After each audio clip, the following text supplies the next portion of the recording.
Assalamualaikum warahmatullahi wabarakatuh. Salam sejahtera bagi kita semua. Shalom, Om Swastiastu, Namo Buddhaya, salam kebajikan.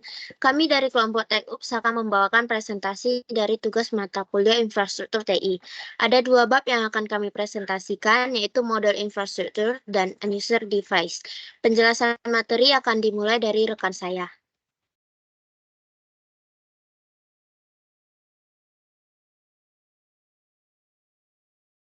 Terima kasih atas kesempatannya. Saya Dwi Kalvenisa akan menjelaskan tentang IT Building Blocks dan proses Information Building Blocks.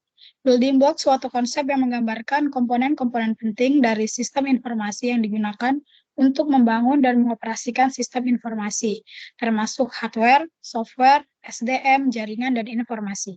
Dalam model ini, proses menggunakan informasi, dan informasi ini disimpan dan dikelola menggunakan aplikasi.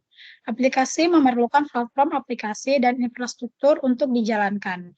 Pemilihan arsitektur IT akan bergantung pada ketergantungan digital saat ini dan tingkat kematangan digital yang ingin dicapai dalam beberapa kuartal ke depan.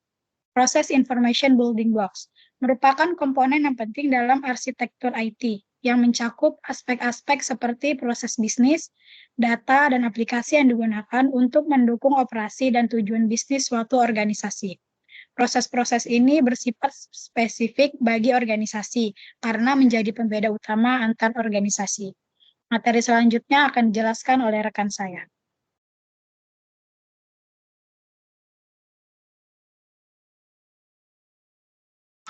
Baik, terima kasih atas kesempatannya. Saya Winarti akan menjelaskan materi tentang Application Building Blocks.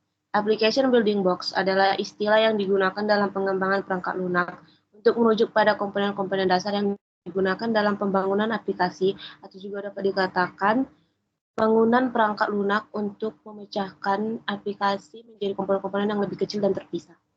Application Building Blocks sendiri memiliki 3 jenis aplikasi di dalamnya, yaitu Client Application, Office, dan Business Specific Application. Selanjutnya saya akan menjelaskan tentang Application Platform Building Blocks. Application Platform Building Blocks merupakan komponen-komponen fundamental yang membentuk landasan atau kerangka kerja untuk mengembangkan dan menjelaskan aplikasi dalam sebuah platform. Platform ini dapat berupa platform komputasi awan, platform pengembangan perangkat lunak, dan platform aplikasi khusus. Beberapa komponen yang membentuk fondasi yang mendukung aplikasi dalam menjalankan fungsinya dengan efisien dan efektif adalah front-end, application server, connectivity, dan database. Materi selanjutnya akan dijelaskan oleh rekan saya.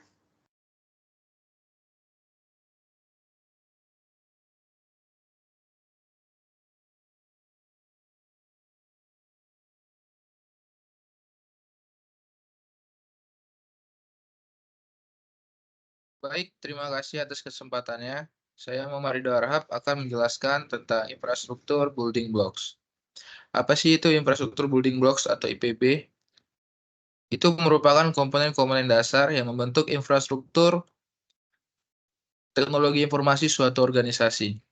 Tujuan dari infrastruktur building blocks ini adalah untuk menyediakan fondasi yang kokoh bagi sistem informasi dan teknologi yang beroperasi di dalam organisasi. Infrastruktur building blocks ini dapat digambarkan seperti end user device, networking, operation system, compute, data centers, dan database. Non-fungsional atribut. Non-fungsional atribut ini merujuk pada karakteristik sistem yang tidak terkait langsung dengan fungsional utama sistem, akan tetapi mempengaruhi kinerja, keamanan, keandalan, skalabilitas, dan kegunaan sistem tersebut. Adapun beberapa contoh atribut non-fungsional yang meliputi dari kecepatan, efisiensi, keamanan, ketersediaan, skalabilitas, dan kemudahan penggunaan. Dapat kita lihat pada gambar berikut.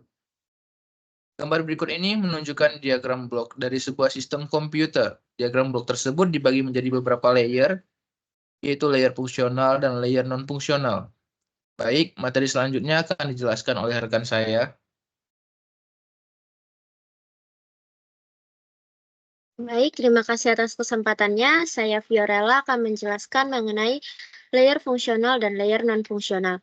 Layer fungsional bertanggung jawab untuk memproses data. Layer ini terdiri dari aplikasi, platform, dan infrastruktur. Aplikasi bertanggung jawab untuk menjalankan aplikasi yang digunakan oleh pengguna. Platform bertanggung jawab untuk menyediakan platform bagi aplikasi untuk berjalan.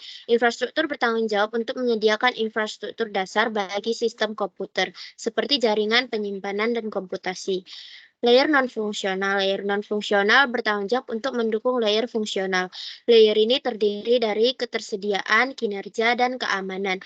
Ketersediaan bertanggung jawab untuk memastikan bahwa sistem komputer selalu tersedia untuk digunakan oleh pengguna. Kinerja bertanggung jawab untuk memastikan bahwa sistem komputer berkinerja dengan baik. Dan keamanan bertanggung jawab untuk memastikan bahwa sistem komputer aman dari ancaman keamanan. Penjelasan materi selanjutnya akan dijelaskan oleh rekan saya.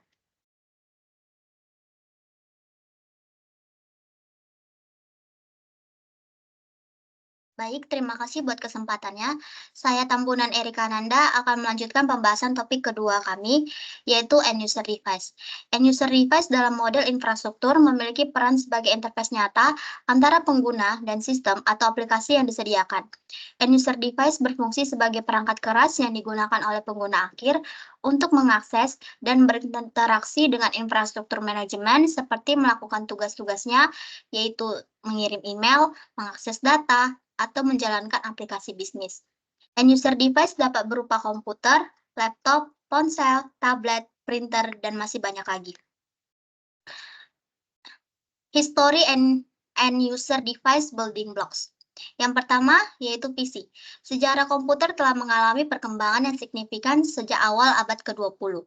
Pada awalnya, komputer dibangun dengan menggunakan komponen mekanik yang sederhana, yang kemudian dikembangkan lagi pada tahun 1940-an sebagai mesin pembaca kode, dan seiring berjalannya waktu, komputer mengalami transformasi menjadi antarmuka grafis yang lebih intuitif dan mudah digunakan. Yang kedua yaitu laptop. Laptop merupakan komputer portable yang dirancang untuk digunakan secara pribadi oleh individu. Dibandingkan dengan komputer desktop, laptop memiliki keunggulan dalam hal portabilitas dan kemampuan untuk digunakan di mana saja.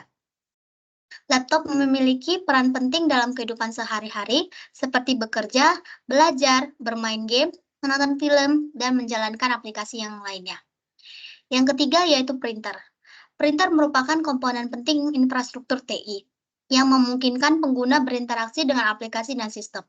Printer sendiri digunakan di berbagai organisasi untuk menghasilkan kertas dengan beberapa jenis yang melayani kebutuhan berbeda. Printer juga dianggap sebagai bagian dari blok bangunan infrastruktur bersama dengan perangkat seperti PC, laptop, perangkat seluler, dan server. Dan yang terakhir yaitu smartphone atau mobile device. Smartphone ialah jenis end-user device yang dirancang untuk digunakan secara portable dan dapat digunakan saat pengguna berpindah tempat. Smartphone sendiri memiliki fitur-fitur seperti kamera, pemutar musik, dan akses ke aplikasi dan layanan online serta memungkinkan pengguna untuk terhubung dengan internet, berkomunikasi dengan orang lain melalui pesan teks ataupun panggilan video, dan mengakses informasi dan layanan di mana saja dan kapan saja. Materi selanjutnya akan dijelaskan oleh rekan saya. Baik, terima kasih atas kesempatannya. Saya Fiorella akan menjelaskan mengenai application virtualization. Application virtualization merupakan teknologi yang memisahkan lingkungan desktop dan perangkat lunak aplikasi terkait dari perangkat klien fisik, sehingga memungkinkan model pengiriman yang lebih aman dan fleksibel.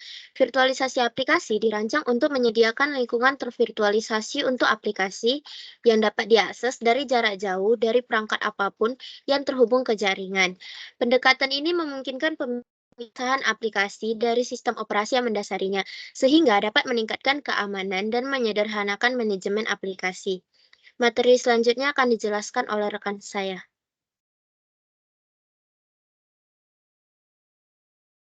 Baik, terima kasih untuk kesempatannya. Saya Nadia Vinanda akan menjelaskan materi mengenai end-user devices performance dan end-user devices security. End-user devices performance di sini mengacu pada seberapa efektif dan efisiennya suatu perangkat yang memenuhi kebutuhan si pengguna. Di sini ada beberapa kinerja end-user devices performance. Oke, kita akan lihat yang pertama, yaitu responsif. Sebuah devices harus mampu merespon cepat terhadap perintah pengguna tanpa ada jeda yang terlalu lama. Yang kedua, kinerja aplikasi.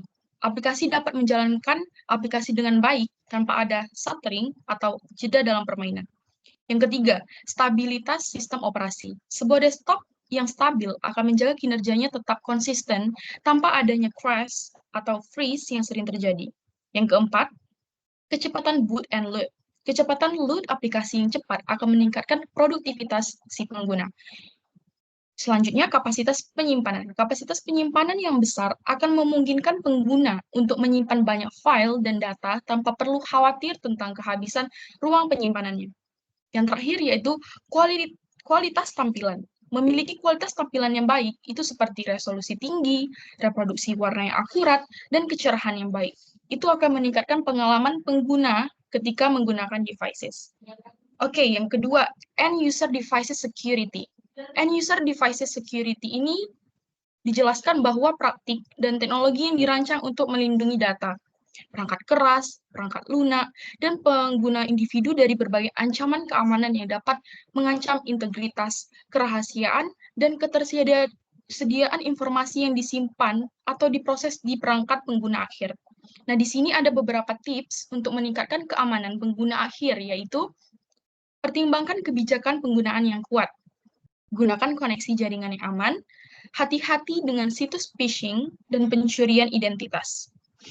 Manajemen kata sandi, pantau dan kontrol pergerakan data. Baik.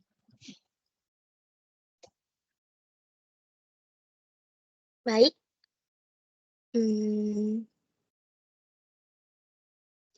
Demikian presentasi yang kami bawakan.